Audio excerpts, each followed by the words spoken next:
મોરબીમાંથી સરકારી અનાજનો ગેરકાયદે જથ્થો મળી આવ્યો. અમરેલી રોડ પર શ્રદ્ધા પાર્ક પાસેના સ્મશાનમાંથી અનાજ મળી આવ્યું. સ્મશાનમાં પડેલા કચરામાં આગ લાગતા આખોય મામલો બહાર આવ્યો. મધ્યાહન ભોજનના ઘઉં, ચોખા, તુવેર દાળનો જથ્થો મળી આવ્યો છે ને એ પણ સ્મશાનમાંથી. 8 દિવસ પહેલા કોઈ અનાજ ફેંકી ગયાનું સ્થાનિકો જણાવી રહ્યા છે. સરકારી અનાજના જથ્થાને સગે વગે કરવાનો પ્રયાસ હાથ ધરાયો છે.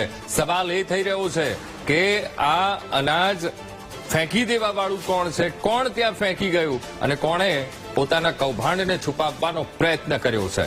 આજ મુદ્દે સંવાદદાતા હર્નિશ ફોન લાઈન પર. હર્નિશ, મોરબીમાંથી આ ખૂબ મોટું કૌભાંડ કહેવાય, કારણ કે સરકારી અનાજનો ગેરકાયદે જથ્થો અને એ પણ શ્રદ્ધા પાર્ક પાસેના એક સ્મશાનમાંથી આ અનાજ મળી આવ્યું છે. હર્નિશ, વાત કરીએ તો મોરબીના અમરેલી રોડ ઉપર દલિત સ્મશાનના સરકારી અનાજનો જથ્થો છે મળી આવ્યો છે. સ્મશાનમાં પડેલ કચરાના ઢગલામાં આગ લાગતા સમગ્ર મામલો છે બહાર આવ્યો છે.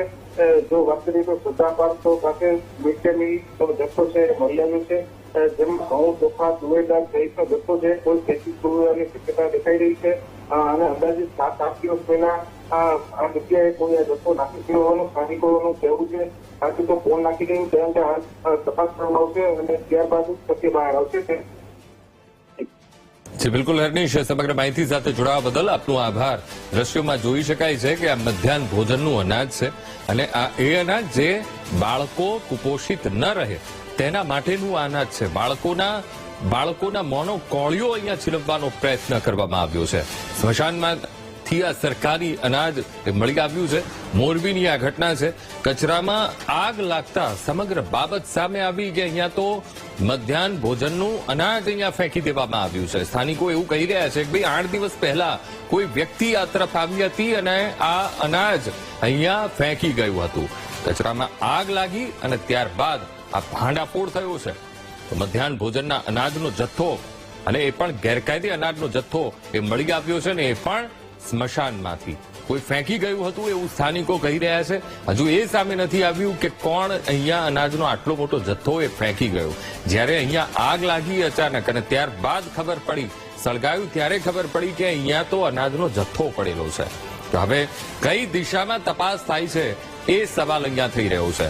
એક તરફ લોકો સુધી અનાજ પહોંચે તેના પ્રયત્નો હાથ ધરવામાં આવતા હોય છે. એમાં પણ આ મધ્યાહન ભોજન એટલા માટે કે કોઈ બાળક કુપોષણ થી યુક્ત ન રહે, કુપોષણ દૂર થાય તેના માટેના પ્રયત્નો કરવામાં આવતા હોય છે. અનાજ એ બાળકો સુધી પહોંચાડવામાં આવતું હોય છે, પણ એ જ અનાજ એ ફેંકી દેવામાં આવ્યું.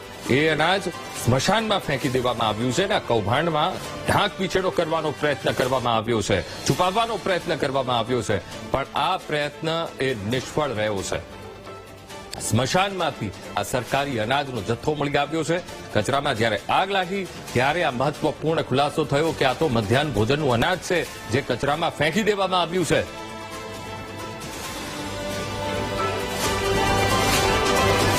તો શહેર કોંગ્રેસ પ્રમુખ પુષ્પરાજસિંહ જાડેજા ફોનલાઈન પર જોડાઈ ગયા છે. પુષ્પરાજસિંહ, એક તરફ નાના બાળકો કુપોષિત ન રહે તેના માટે પ્રયત્નો હાથ ધરવામાં આવતા હોય છે, એમના સુધી અનાજ પહોંચે, કુપોષણથી પીડિત ન રહે તેના માટે અનાજ પહોંચાડવામાં આવે છે અને એ અનાજનો જથ્થો મળે છે ક્યાંથી? સ્મશાનમાંથી. ઘણા બધા સવાલ અહીંયા ઉભા થઈ રહ્યા છે. પુષ્પરાજસિંહ, આ ઘટના બનીની અમને માહિતી મળતા હું ત્યાં સ્થળ ઉપર ગયો હતો. એ સ્થળ ઉપર જોતા માલુમ પડ્યું કે ચોખા, તુવેર દાળ અને ઘઉં સહિતની અન્ય ખાદ્ય સામગ્રીઓ ત્યાં સળગી રહી હતી. જયારે એક બાજુ તમે કહો છો એમ કે કુપોષિત બાળકો માટે સરકાર આટલી બધી વિચારણા કરવાની વાતો કરી રહી હોય ત્યારે આ મોરબીની અંદર જથ્થો સળગી રહ્યો છે. આની અંદર જવાબદાર કોણ? પહેલી વાત. બીજી વાત કે ગુજરાતની રાજ્ય સરકાર જયારે સુશાસનની વાતો કરી રહી છે ત્યારે આની અંદર જવાબદાર તમામ લોકો ઉપર કાયદેસરની કાર્યવાહી થવી જોઈએ. આ લોકો ઉપર ફોજદારી ગુનો દાખલ થવો જોઈએ. આની અંદર જે પણ જવાબદાર હોય આની એક સમિતિ બનાવવામાં આવે એવી શહેર કોંગ્રેસના પ્રમુખ તરીકે મારી માંગણી છે. જી બિલકુલ પુષ્પરાજસિંહ, આપ અમારી સાથે જોડાયા, વાતચીત કરીએ બદલ આપનો ખૂબ ખૂબ આભાર. આપણી સાથે જોડાઈ ગયા છે દેવેન્દ્રસિંહ સોલંકી, નાયબ જિલ્લા મેનેજર પુરવઠા વિભાગ તેઓ આપણી સાથે જોડાઈ ગયા છે. દેવેન્દ્રસિંહ, ખૂબ આ ગંભીર બાબત છે. અનાજનો જથ્થો, સરકારી અનાજનો જથ્થો, આ એ જથ્થો મધ્યાહન ભોજનના અનાજનો જથ્થો છે કે જે નાના બાળકો કુપોષિત ન રહે તેના માટે પહોંચાડવામાં આવતો હોય છે અને એ જથ્થો સ્મશાનમાંથી મળી આવ્યો છે. ખૂબ ગંભીર બાબત. તપાસ થશે, જવાબદારો સામે કેવી કાર્યવાહી થશે? દેવેન્દ્રસિંહ. જી, આ સ્થળ પર આજરોજ બપોરે ખ્યાલ આવતા તે સ્થળ પર ગઈ, જે અંતર્ગત આ જથ્થો 2018-19 માલુમ પડેલ છે. ત્યાં આગળ રૂબરૂ સ્થળ પર તેના લોકોની વાતચીત કરી. આ જથ્થો છેલ્લા 4-5 દિવસથી રાખી ગયેલ છે, પરંતુ આ જથ્થાનું જે સેમ્પલિંગ ચેક કરતા તથા એનો માળખો ચેક કરતા આ જથ્થો આજથી 7 વર્ષ જૂનો છે, 2018-19 નો. આ અંતર્ગત રિપોર્ટ બી કરી દેવામાં આવે છે અને જે બી આના માટે ગિલ્ટી હશે એના વિરુદ્ધ કાયદેસરની જે કાર્યવાહી થતી હતી એ કરવામાં આવશે. ઓકે દેવેન્દ્રસિંહ, ખાસ તો આપની પાસેથી મારે એ જાણવું છે કે કઈ રીતે આખી આ તપાસ થશે? ક્યાંથી સ્ટોક ગયો, ક્યાંથી સ્ટોક આવ્યો અને ક્યાં સગે વગે કર્યો? કયા આધાર પુરાવાના આધારે આખી તપાસ થશે? સૌથી પહેલા તો આ જથ્થો અતિ બહુ જૂનો છે, 6-7 વર્ષ જૂનો છે.